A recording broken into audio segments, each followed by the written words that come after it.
Well, it's the start of the new school year, I'm very excited about it. I'm about to start my senior year, and that means that I'm very, very close to achieving my bachelor's, and I'm very excited about that.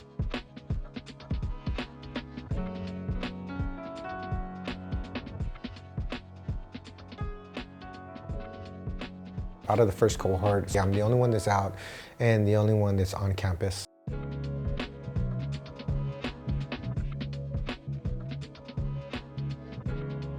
I've been advocating for higher education in prison more than 15 years, I would say. I had a mentor when I was in prison. He was old, he was terminal, and he was just gonna never get out of prison. He shared a book with me, and this was a guy he was high up in the clique, you know? So for me, as some young, soldier, wannabe soldier, for him to even bless me with his personal book was an honor. It was an honor. And he sent me the Meditations of Marcus Aurelius. And I remember this book was underlined and dog-eared and beat up. And he had told me, he says, I go to sleep and I think about some of the things that this man wrote so long ago and how relevant they are today. With that, I was inspired. Something sparked in me, something was awakened in me. A group of us got together when I was in Corcoran and started to advocate for an associate's degree program, which eventually Coastline out of Fountain Valley came in and they filled that gap a little bit.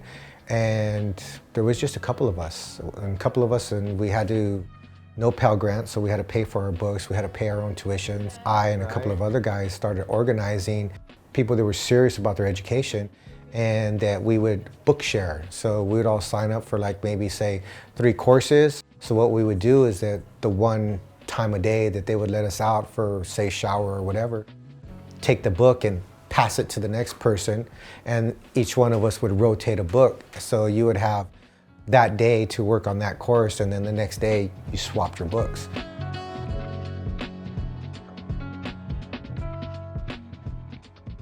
Because I was sentenced to life without parole, and at the time there was no opportunity for what are called family visiting or conjugal visiting for an individual who was sentenced to life without parole, because we were excluded from that. Marriage didn't even make sense. So I started talking to older guys that had been in prison for what probably seemed like forever. And they were giving me their feedback, and ultimately I had to take that and synthesize that into something for myself. And the only thing I could think of was to set a better example for the next generation to come. I mean, I've already led a generation astray by my misdeeds involved with crime and gangs. So I pursued education. I started to take this in, and I got a taste of new knowledge or new understanding, and I was hooked.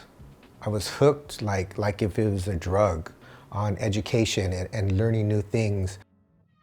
I understand the perspective of a lot of individuals who feel that monies might be spent in some better way, that they point to maybe unhousedness or different programs that might be more deserving because people in prison made the decision to commit crime, so that they should be there and to be punished, not to go to college. If we understood the statistics that go along with educating somebody, whether it be in prison or be out here in free society, but if you could reach a bachelor's degree, I think your recidivism rates drops down to maybe the low 10s, low 12s. I forget what the number was.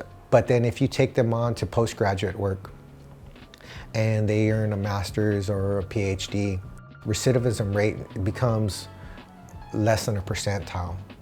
PhD, you just don't come back to prison. Even if you don't like the fact that somebody that committed a crime gets an education, don't you care about your community? Don't you care about feeling safe in your community? That one person that you educated that is no longer going to commit a crime, you know? There's something we say in groups, is one less criminal, one less crime.